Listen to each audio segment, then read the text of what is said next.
Hello, everybody. Hello, Facebook. Hello, LinkedIn. Hello, YouTube, if you're watching us live on there.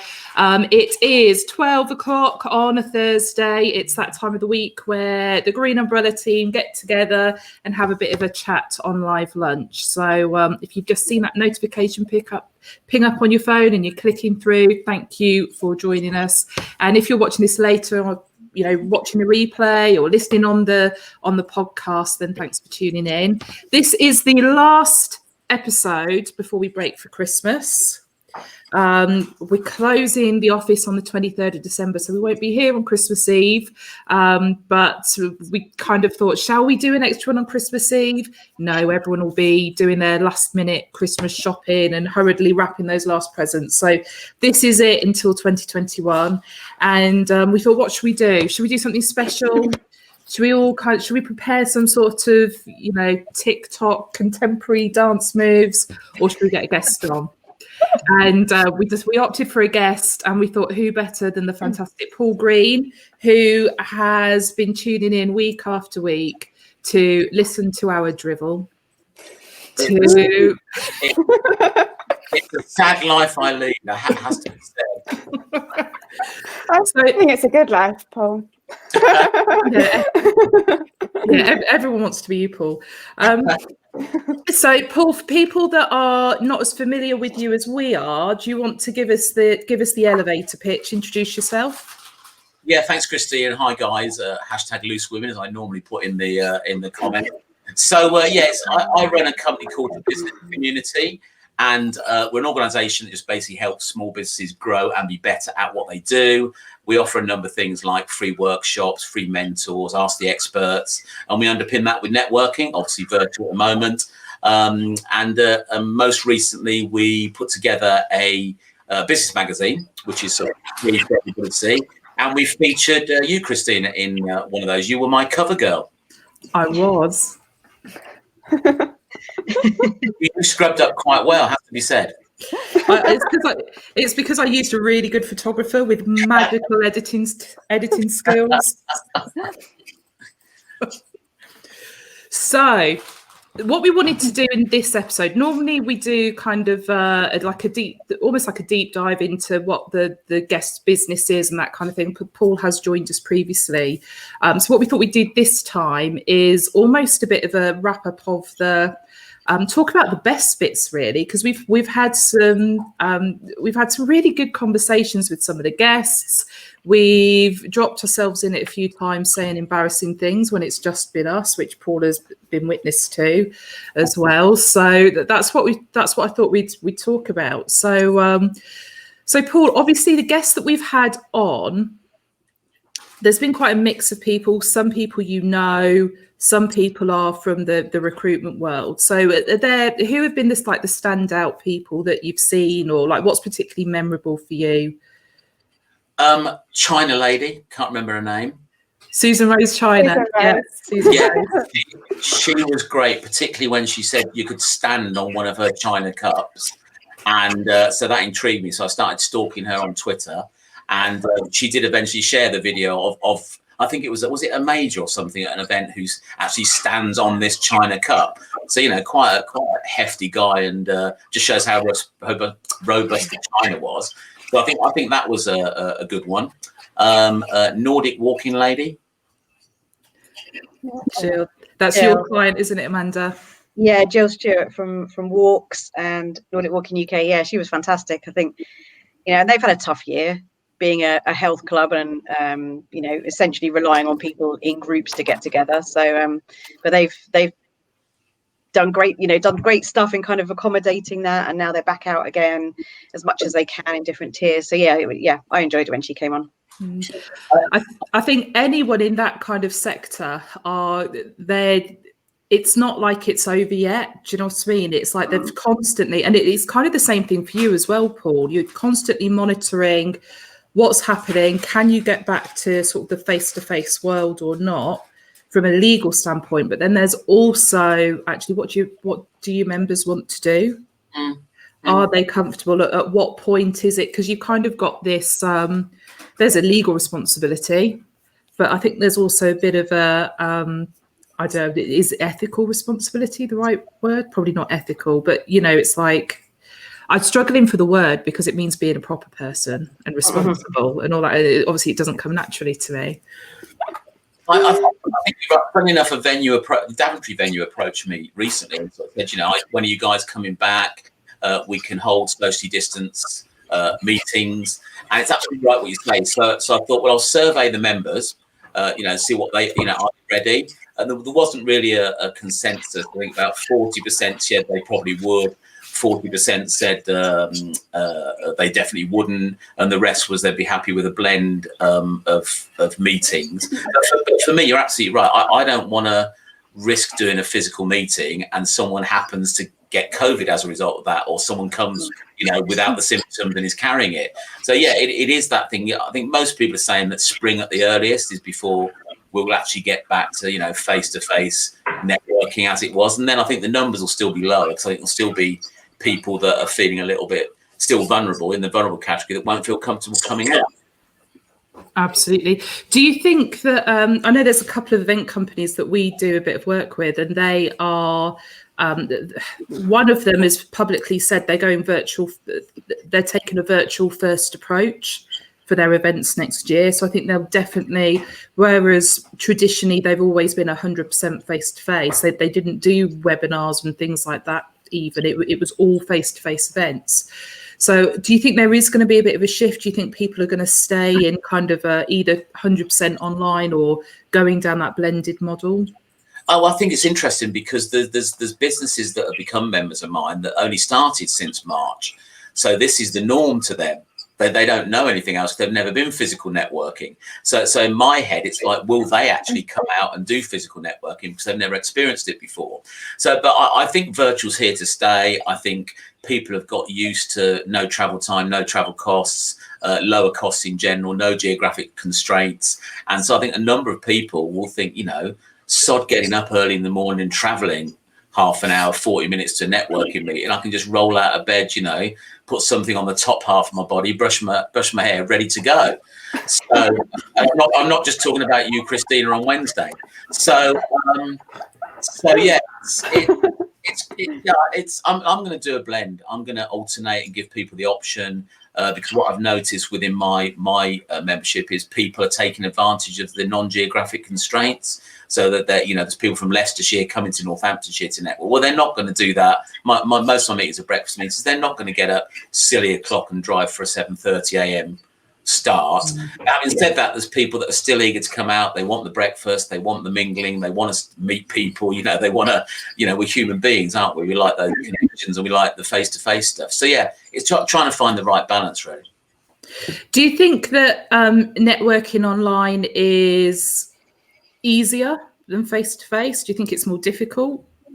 From a host point of view, it's a lot easier because you're not carting all the crap you normally take into a networking meeting, like the badges, the pull-up banners, the paperwork, and stuff like that. So that's an easier from that perspective. I think it's easier from a user online because, you know, you're not going to go anywhere. You just got to switch on the camera. And also, if networking is not for you because you're quite anxious about it, if you rock up at a virtual network and it's not for you, you click on the little X and you're gone, aren't you?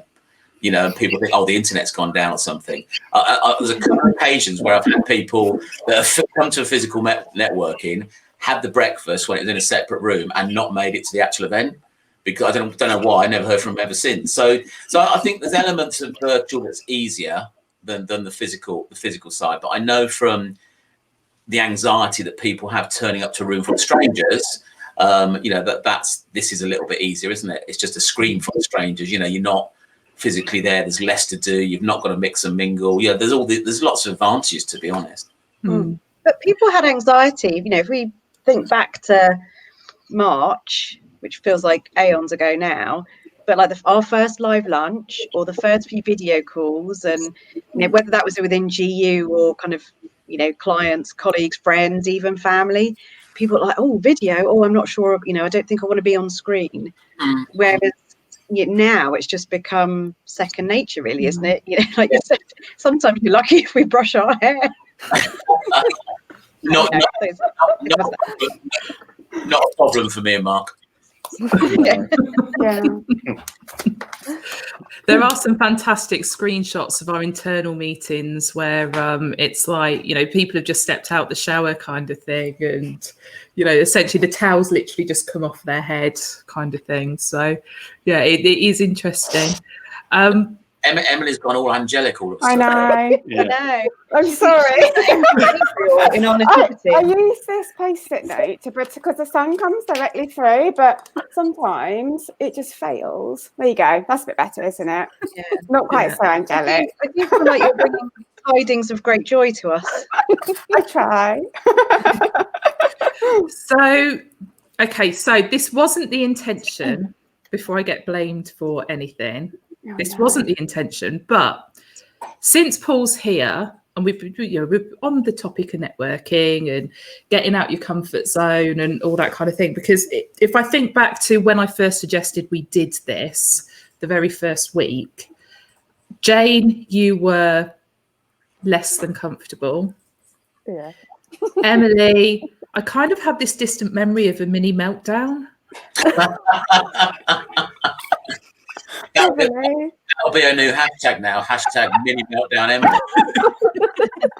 That probably happened. And it's like right at the moment of going live, like Emily be going, yeah, I'm not happy about this. Don't expect me to say anything. And yeah, now I think if you looked at the last couple, I think Emily talks as much as I do. That's not quite so true. Possibly. Borderline. That's not possible, Christina. Yeah, see, I'm with Paul. It's not possible. No, I think it's like Amanda sort of said, I think it's something that you do just get used to. And you were right, I didn't want to do it. I hate being on camera, but now I'm literally on camera every day, whether that's a live video or a meeting or training with somebody. Like, I'm kind of used to it now. And I think I almost forget sometimes, whether that's a good thing or a bad thing, I'm not sure.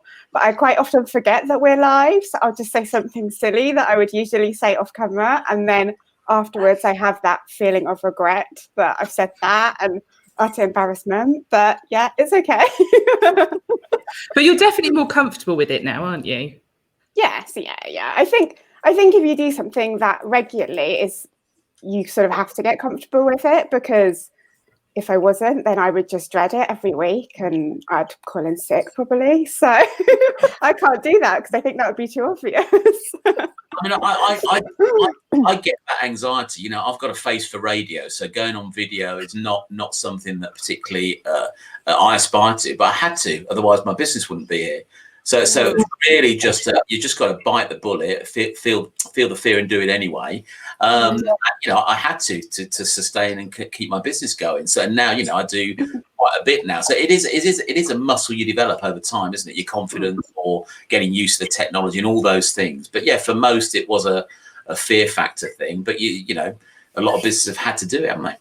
Yeah, I think like you said, Paul, it's people have to adapt, and people have adapted this year. And whilst obviously I'm not in the same position as you, I had to do this. I kind of had to do it because Christina made me. It does that. So I do want to reflect on some of the stuff you've said, Emily, because we talked about you going networking. Yes, I was waiting for this. And you said, I think the line you gave me was, I don't think I'm the right person.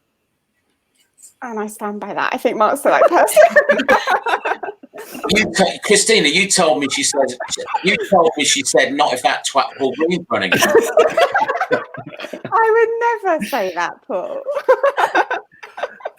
But I think that's a comment that like people go, oh yeah, I don't think I'd be very good on video. Oh yeah, I don't think I'd be very good at networking. And it's like, it's something you've never done before.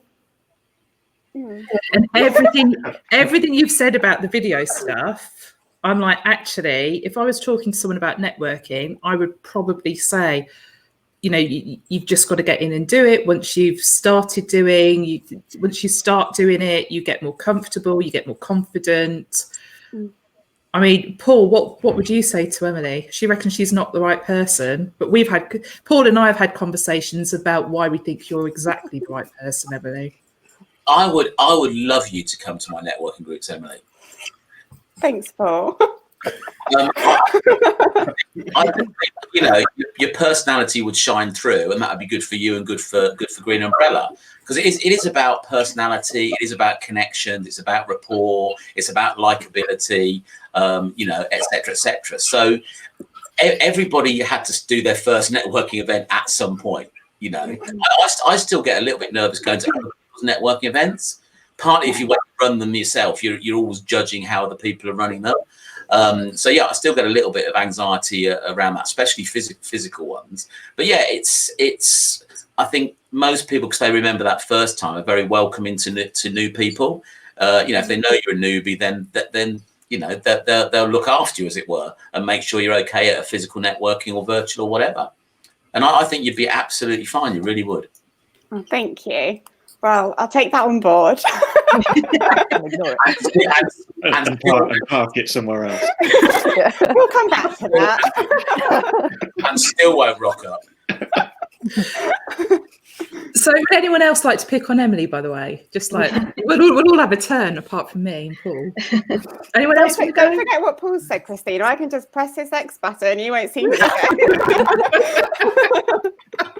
Yeah, that big red lead studio button. Yeah, I'll pretend I'm frozen, and then I'll be like.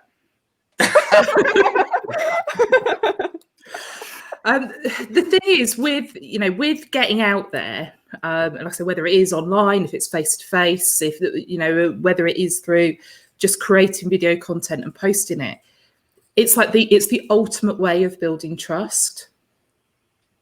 And so now I'm going to pick on Jane a little bit.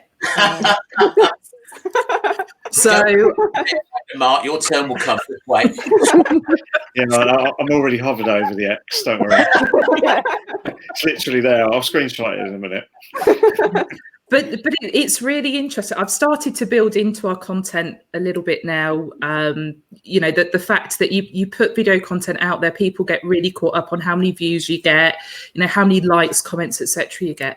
But the reality is, people do watch the content. They might not watch the whole thing. They'll dive in for a snippet and dive out again, which is absolutely fab. But it's really interesting how many people have commented on, like, they've talked to me about Facebook ads. But whereas before it was like I was the Facebook ads person in the business, now I think, Jane, you're like, people are realizing like just how knowledgeable you are on that subject as well, because of the stuff you've been sharing through the calls, and it kind of helped to grow the confidence in that as well.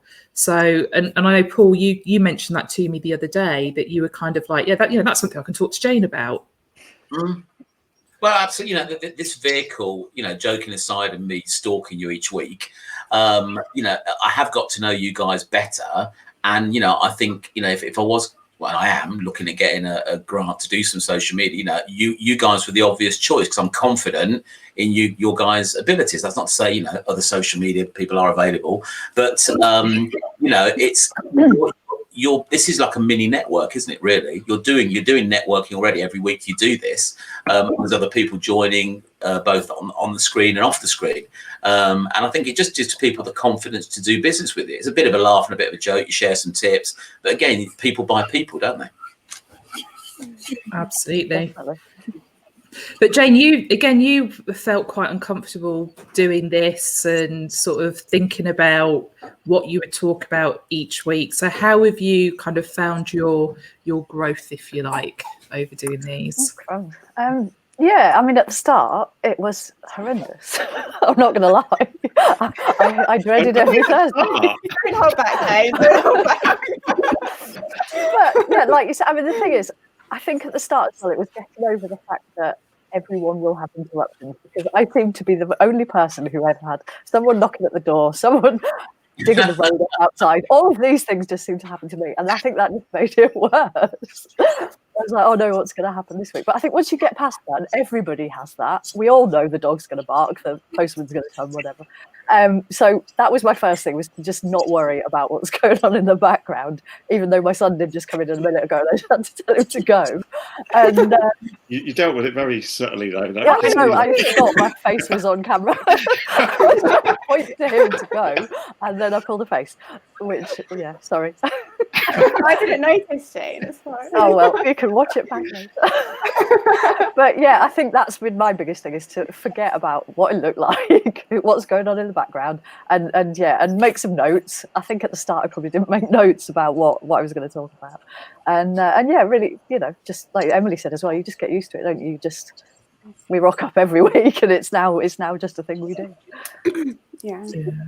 You're out with therapy now, Jane. Yeah. I am. So, like I said, Jane has shared loads of stuff on the Facebook advertising. Paul, is there anything in particular that you've sort of picked up from like the stuff that Jane shared or that Emily shared over the last few weeks? It was more stuff about like penis-shaped pasta and stuff like that. With the That was a matter. Christina, you can't just put people on the spot like this. I love it. Just to give I didn't just talk about phallic pasta. It was because there was that food shortage earlier in the year, and you couldn't get pasta anywhere, but you could buy novelty pasta from places like Ann Summers and adult retail outlets, and apparently sales of that had rocketed. So I'm not sure what people were telling their kids if they were serving that up for tea, though. You just catch it up a bit, and they wouldn't recognise it. So social media knowledge about zero from these, creating lots of abusive hashtags, ranks quite highly. You have come up with quite inventive ones, I think, Paul, to be honest. Some good ones. I've got to amuse myself somehow, haven't I? Definitely. At any point, have you ever felt sorry for Mark being the only male in the business? We kind of got the diversity and inclusion thing the wrong way around, haven't we? Like no. What do I mean? I get what you mean. Thing. Yeah. The equality thing. Yes, yeah, the equality thing. So I don't feel sorry for Mark. He's a big boy. He's all right. That's why when you were loose women, you had to be loose Mark, didn't he? As the hashtag. So I'll just sit quietly in the corner, know my place. It's probably the easiest thing to do, Mark, isn't it? Pretty much, yeah. just like being in the office. They let you out the cupboard every now and again, do they? Not anymore. Only if he's good. We're too busy making demands on his design skills every 5 minutes. I think I'm not taking any more orders. I know. No. The department is shut now. It's our work department is shut. Mm. You need a sign. Yeah. Closed for business. Closed until 2021. Yeah. Cool. Okay, so 2021 then. We've got, it's funny, a lot of people have been talking over the last few months. They're kind of like, if we can get to October or if we can get to Christmas, and they kind of have these like little milestones. Personally, I'm kind of like, in my head, I'm like, if we can get to 2022 or 2023, I think we've got sort of tougher times to come between continued fallout of the virus and Brexit and just everything else that's going on. So from a marketing perspective, obviously, we're looking at our own business and looking at, what strategies, tweaking the strategy, what activities we need to remove because they're not working for us, which we need to double down on, that kind of stuff, what new things we want to do, what we want to develop. So when it comes to your business, Paul, I know you've started a couple of things. We've already mentioned the magazine, but I know you've started doing a couple of things to market your business differently. So what have you been doing? How have you been finding that? What's your plans for next year? Blimey, it's like I'm at a bloody interview. This is. Where do you see yourself in 5 years? I'm trying to give you lots of scope, all right? Okay, so I'm going to leverage more of the virtual stuff to sort of help get my brand out there, and I've got a social media presence, but in conversation I've had with you, that could be better. which is why we're looking at doing a bit more of a sort of targeted campaign in the new year. I still believe that certainly for next year, virtual's here to stay. So I'm just looking at different things I can do, to adapt my business and add different things, different styles of networking, maybe little summits, maybe a showcase online, like a mini exhibition, that type of thing. And we did some, when COVID started, actually, we did some business bulletins because, I realized that it was going to be a difficult time for most small businesses. So we just brought on people 2 or 3 a week just to give an update on marketing. I think you might have done one actually on social media, what people should be doing. We had HR people come on. We had health and wellbeing people come on to sort of talk about how people need to sort of maintain their physical and mental health during these times. And more recently, we've just done some business bulletins because, redundancy is a big word right now. So, we're trying to bring people on board that are going to give people that are facing that prospect, what's available to them. So yesterday we had Digital Future First on. They're a sort of gateway organisation in the Semlep region that has lots of different packages and programs they can offer, not just people that are being made redundant, but they've got sort of like kickstart job schemes and all sorts of things like that. And it's just making people aware that those things are out there. So yeah, we're going to continue to, do some free stuff and do some commercial stuff, because I'm a business. I've got to bring an income as well. So just getting that balance, really, the free stuff. You guys do the same. You do a lot of free stuff and a lot of pay for stuff. It's just getting that balance right, isn't it, to raise your brand? Absolutely. I think one of the things that you've been doing, which kind of there's sort of 2 elements to it, and I'm a big fan of anything that you can do strategically, tactically, and repurpose in a good way. But you've been doing these sort of weekly interviews with members, and are you carrying those on in the new year?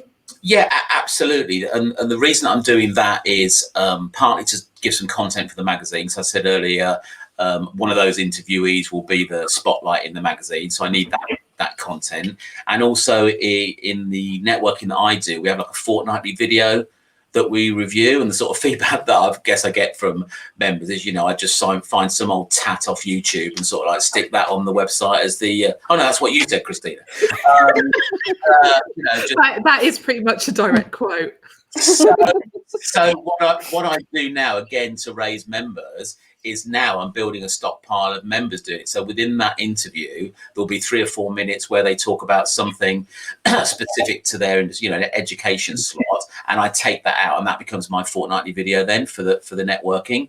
And that has 2 benefits really. A, it's raising the profile of the members. There's a little 3 possibly. There's more control over the content of what I get now. And it's not just some random YouTube video that I've got to search and find. So I have ideas about what I'd like people to talk about, but it's really hard to find that specific thing on YouTube without it being promotional or very American or whatever it is. Whereas now it's members. So hopefully that'll encourage people to watch it more than they might have done in the past. Yeah, and I think it's great as well because, you can plan your topics ahead, but also you can then repeat those topics. Mm-hmm. It's always going to be fresh. It's always going to be up to date. And it's kind of minimal effort, really, because I talk, someone was teasing me the other day, actually, because of my use of the word. I'm always talking about assets and creating assets and that kind of thing. But actually those videos, they are an asset. They can be written up as a blog. They can be divided up into, mini videos. Live lunch. We haven't done it to date, but one of the things we could do is actually go back through the 30 odd episodes that we've done. And, when Jane has shared something about, LinkedIn advertising, or Emily shared something on Instagram, or some of the, maybe not all, but some of the stats that Amanda's shared along the way actually become little mini videos that we can put out in the future as well. And, as long as we're not wearing Christmas jumpers, it's evergreen. Yeah. I was conscious of that. Some of these things, I put the branded shirt back on and then the jumper back on, so it's not too seasonal. But a little bit on that, and back to picking on Emily a little bit, is what I started to do is sorry, Emily, I love you really. extracts, so not just the video, the presentations from the meetings that I do, but also some of the discussions. So when it was mental health awareness meeting, at one of the meetings, there was a really powerful discussion, and people were quite open about, you know, how mental health had impacted them. So I got their permission and said, look, guys, can I take this out of it and share it on social media? I don't want to compromise you guys. And all of them were happy to do that. So that helps me give a little bit of a flavour of the meeting now, because people can see that discussion happening, albeit on Zoom, you know, but they can see that actually happening. So I've started to do that a little bit more, extract the presentations, if there's been an engaging conversation, any section really, you know, the acknowledgements at the end, sometimes really some really great acknowledgements in that. And you've now got the flexibility to get that video and use it as assets, as it were. Absolutely. When you've come to sort of inviting people to join you on these weekly videos, because it's live stream, you're using StreamYard, same as we do. Have you had people kind of go, no, not for me? Not people being quite open. What I try to do, because it's difficult, I've got 140 members, so my bigger fear was, of the people that I'm picking, I'm setting myself up for this now, aren't I? Anybody watching, is people come back, why haven't you featured me? Now, as it happens, that hasn't happened, touch wood, but what I've tried to do, I guess you might be an exception on one level, Christine, is pick people that aren't normally in the video limelight. So we did a lady called Sarah Woods, who runs a business called sort of Small Business Web Support, does what it says on the tin. I didn't really know her, which, you know, I don't know my members that well now, because they can join through another group. I've maybe not met them. So I thought, yeah, I'd love to know what her story is. And, you know, she's a little bit nervous, I think, in fairness, but I said, you'll be fine. You know, I'm just going to ask you a few questions. I let people know the questions in advance, although you said, no, I'm not doing them. So I had to think of some other ones for you. She's a tough crowd, Christine, isn't she, at the end of the day?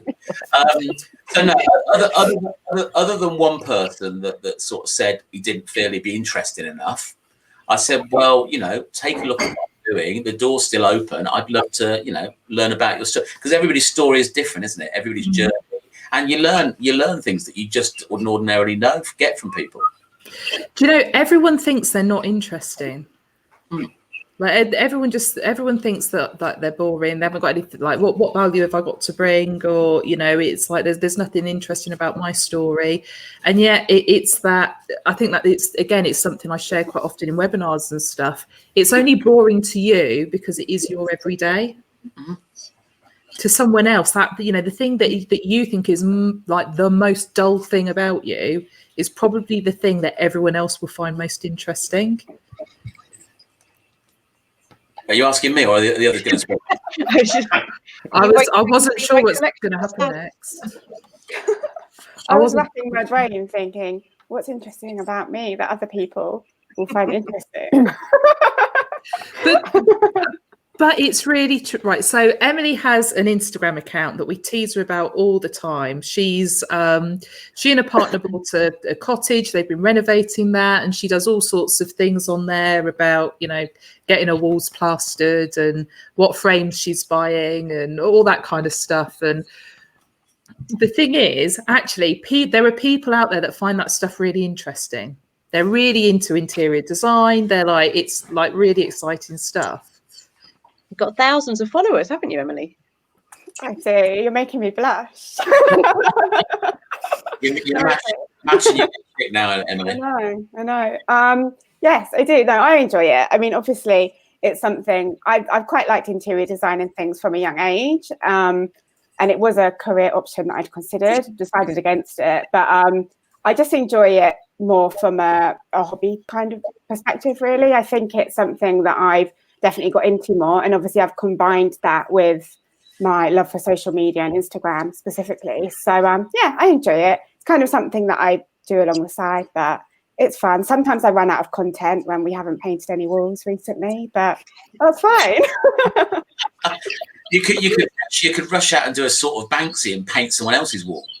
I could. I mean, I could then help Mark, but I don't think my taste and Mark's taste don't quite align, do they, Mark? We can see in the background.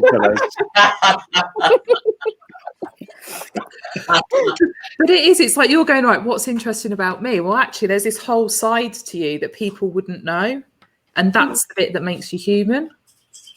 It's like, you know, Mark's sitting there like #1 Saints fan. you know, musician, does his stuff in the band, the rest of it. And it's like, actually, you know, we never talk about that, do we?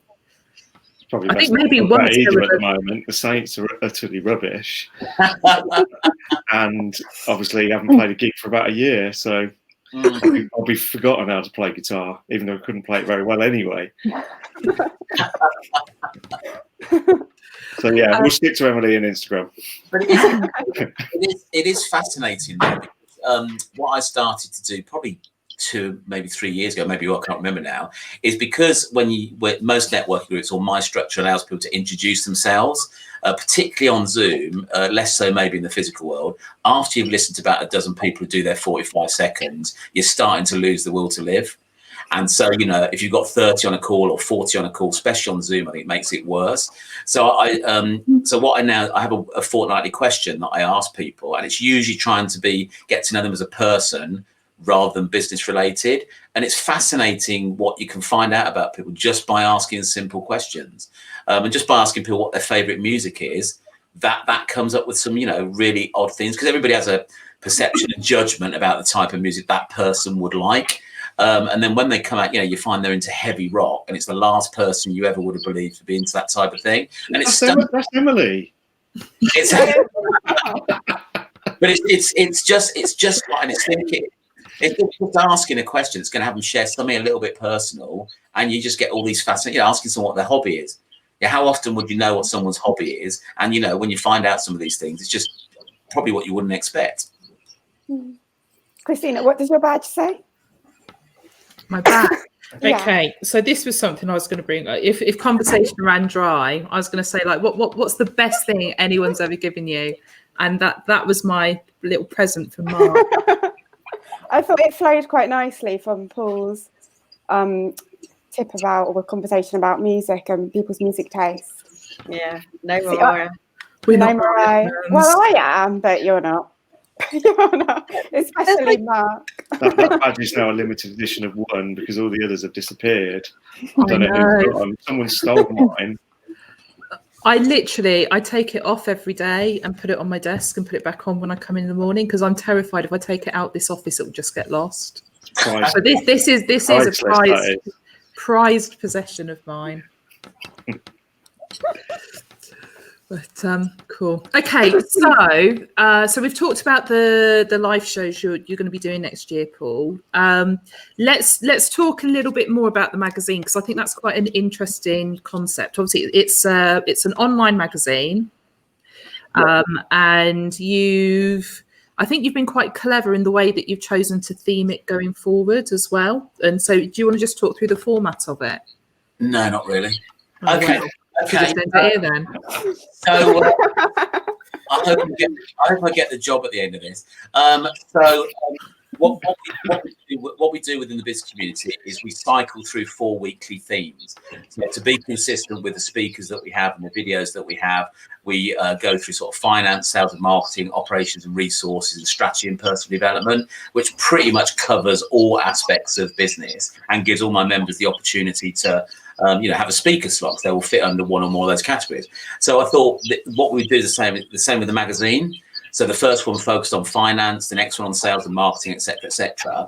So some might say that's a bit boring because it's all about the same sort of overarching theme, but it's just a little bit different. And also, it's not advertorial stuff. A number of magazines, all the content is paid for advertorials, and we're not about that. So as I said earlier, you don't have to pay to contribute to the magazine. I'm just interested in experts in their field writing really engaging articles that will go in the magazine. And we're just doing it every 4 weeks. Again, an odd cycle. It's not a monthly magazine or quarterly, it's every 4 weeks. But that's because of the 4 weekly themes that we're going through. So just trying to align the whole blogging, the whole stuff that I do, the whole social media stuff in line with that theme for 4 weeks, and then shift it and change it for the next 4 week period. So yeah, it seems to be working well. I believe, I'm biased, but I think there's some great stuff in there by some great authors.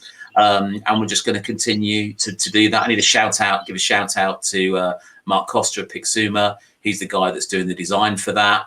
I know you mark sort of, I think Christy, you might mention, you're going to mark and sort of give him a fag packet and say, can you make that into a brochure? I'm pretty much the same with my mark, as it were. I just go, I need a magazine, just go and make it happen. And you always have that little hesitation before you click on the PDF to open it. But with all the vague things I've given my mark, we should get married. Things to do. I've never been disappointed with what pops up in the PDF. Absolutely. And just to clarify, it's not just for members in terms of contributions. No, absolutely not. Anybody out there that's listening to this on the replay or whatever, most businesses, small business, are experts in their field. If you've got something of value that's not an advert that you want to offer up, 7 tips here or a guide to or something like that, then it's purely open and won't cost you anything. It's not like these deals where sometimes, yes, you can have your editorial in. If you take out an advert, they're totally separate. Yes, I'm looking for advertisers, but it's a totally separate thing. If you give me something I think that's really good, then I'll do my best to stick it in the magazine. Worst case, it'll be an article on the site. But best case, it'll actually feature in one of the magazines. All the articles are being put up there for good social media and SEO content as well, so that it will all be there forever. And then we're just sort of creating a PDF e-magazine each 4 weeks. Excellent. So if you are listening, that sounds of interest, reach out to Paul. Definitely, we'll make sure his links and everything are in the chat. But especially if you are in what areas were you looking at, Paul? Northamptonshire. You go sort of out as far as sort of Peterborough, don't you? Yeah, Milton Keynes, Leicester. Yeah, primarily I'm in the Northamptonshire area because that's where I live. That's where I started. But I'm in the surrounding counties as well. But now we're virtual. It doesn't matter now. The magazine can be seen by anybody worldwide, I guess. So it doesn't have to be restricted to anybody in that geography. Obviously, with a sort of buy local mentality, I'm trying to support my members and businesses that are local. But that doesn't mean to say that if someone's listening from London and wants something in the magazine, it's not an issue for me. Excellent. So James taken up on Paul's tip of clicking the X button and leaving. Yeah. I was like,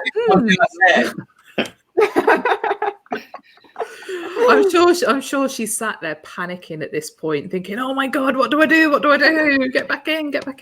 My live interview was it yesterday? Yeah, one of the guys dropped out. I thought, that's a bit embarrassing, but I think it just connection sort of like dropped out a little bit. He came straight back.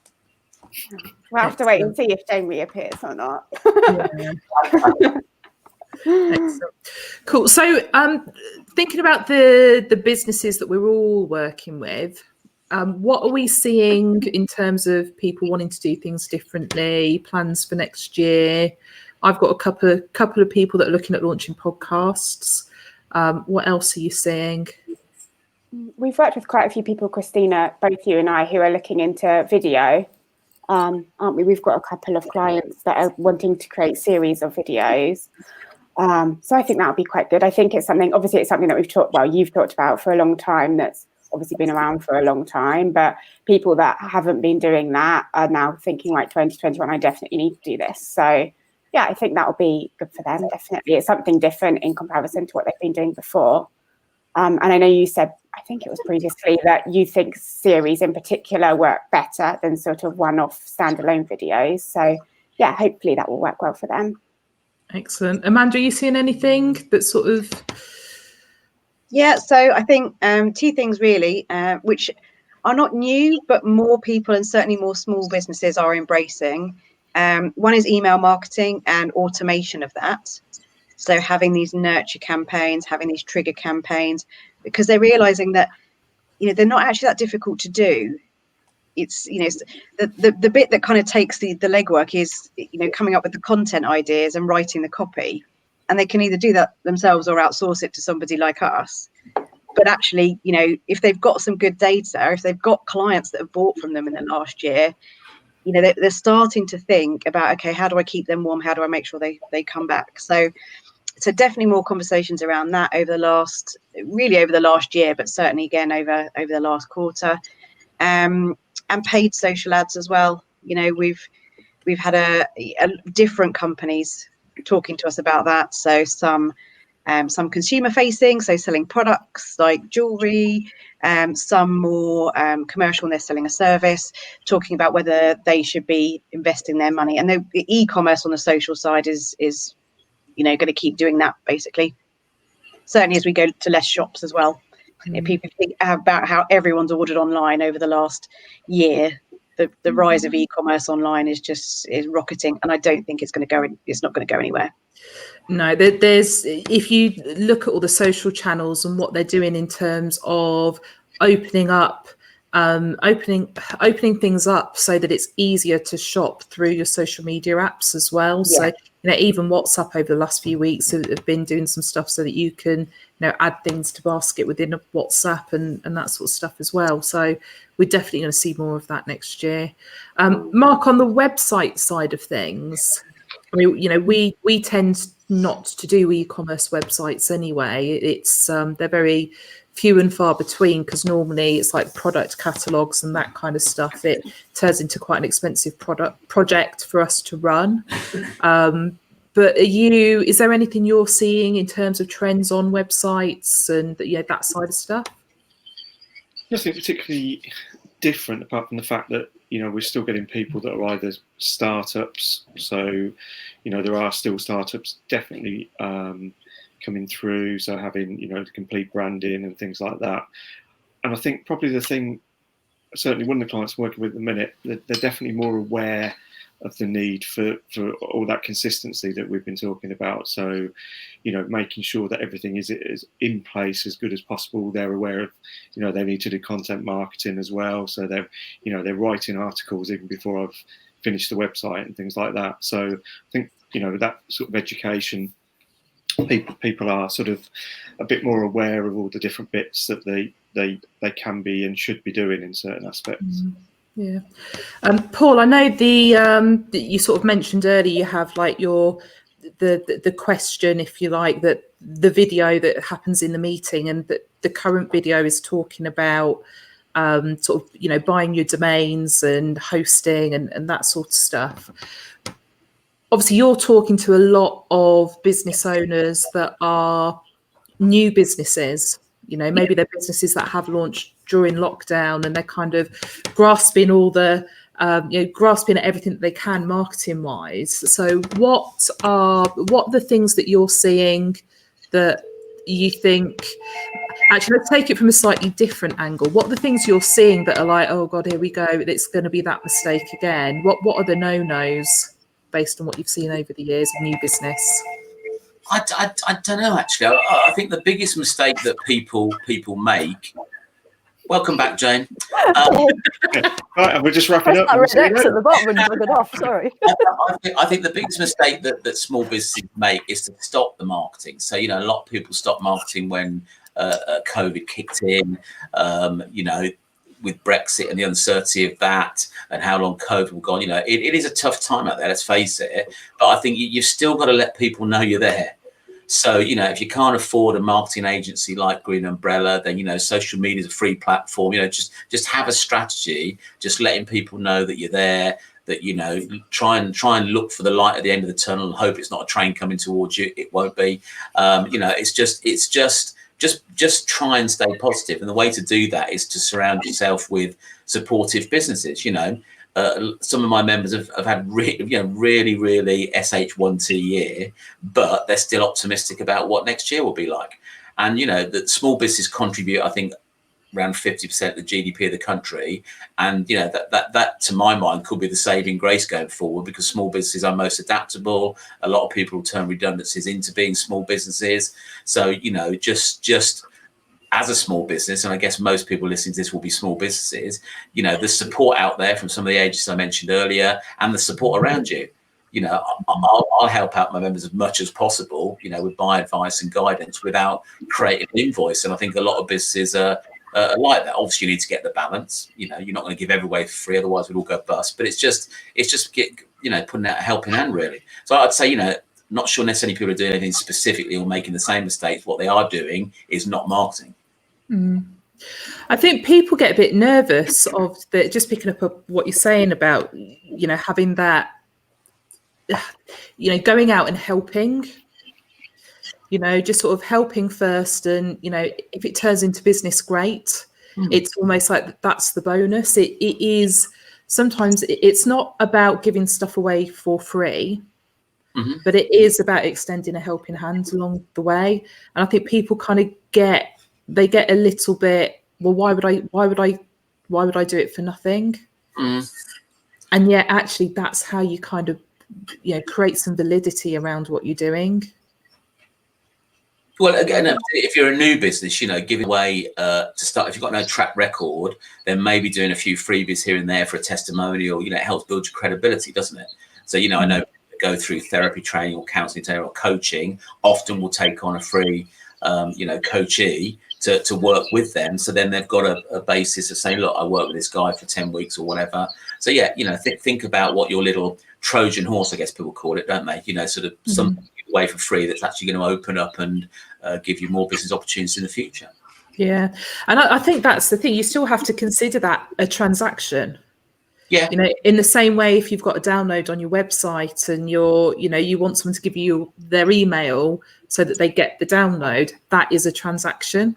Yeah. So I would say, you know, if people are giving away free stuff, are you going to get a testimonial for it? Or is it going to be a bit of quid pro quo stuff? You know, if I give you some free coaching, are you going to give me some free graphic design? So whatever it might be, you know, those types of things. So it is still a trade, but it's more of a barter, you know, rather than a cash transaction.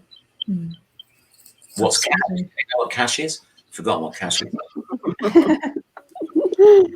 Do you know, there's a £20 note in my purse. I shouldn't say this because just in case my husband hears it. But there's a £20 note in my purse that has literally been there since March. I don't think I've ever held a £20 note for that long in my life. I thought that was Kevin's pocket money. So what's he been doing all this time? It's probably not even mine. It's probably my daughter's. Probably belongs to Bella. Shh, don't tell her.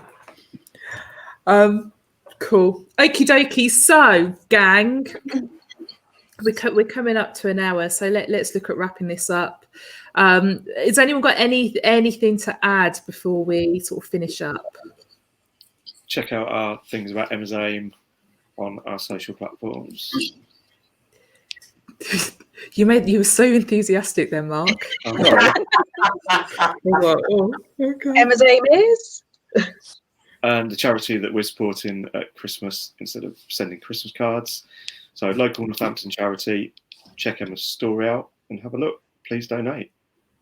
Absolutely. So hopefully we'll get Emma to join us in the new year, won't we, to talk about the stuff that she's doing or that she has done in the past, because it's been really difficult for her in terms of not being able to do the things she normally does to raise funds. But she's basically raising funds for, is it Teenage Cancer Trust and a couple of other groups? It's just for her charity now, but it's supporting children and young adults that are going through cancer treatment.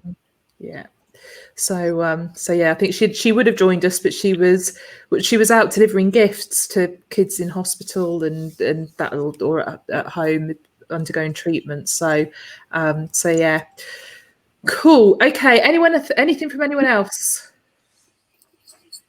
Right. So this is the point where I wish I'd prepared some sort of jolly Christmas message, but to be honest, it's like in my head, this is the last one before we break for Christmas. But it's the 17th today. Yeah. Yep. So Christmas Eve in a week. Yeah. So that's still a week where we can be creating business relationships, networking with people, whether it is through social media channels or getting to an online networking event. We've still got a week left in the year to do some fantastic things for our businesses and set stuff up for January. So don't stop now, keep working, keep at it. But when we get to the 25th of December, I hope you have an awesome day. We all hope you have an awesome day, and just enjoy it. Take a little bit of time off. Just a little bit. Just a day. Have a couple of weeks. I've said to these, they're all having the week off. They'll go. We finish on the 23rd in the office. They're not back to the 4th. I want them to log out. I want them to have a proper rest. I won't be doing that because I'm, you know, naughty and addicted to what I do. But I really... You've got to lead by example, Christina. Yeah. I will have some time off and I will enjoy it greatly and I will relax and I will open wonderful presents and enjoy gifting things to my family and friends, and probably have a glass of Prosecco or 73 along the way. But you know, it's just going to be such a weird one this year, such a weird one. And I just hope that everyone is able to celebrate it in the best way they can, take a break, take stock, and then come back 4th of January or whatever day it is that's your first day back in your business and absolutely smash next year. Because I think that there's so much, yes, we're all in a crap situation and 2020's been pants and we all want to get shot of it, but there's still fantastic things that we can all do, whether you're, a business similar size to ours, something 3 times, 10 times as big, or, it's your business and the 4th of January is the day you're starting your business.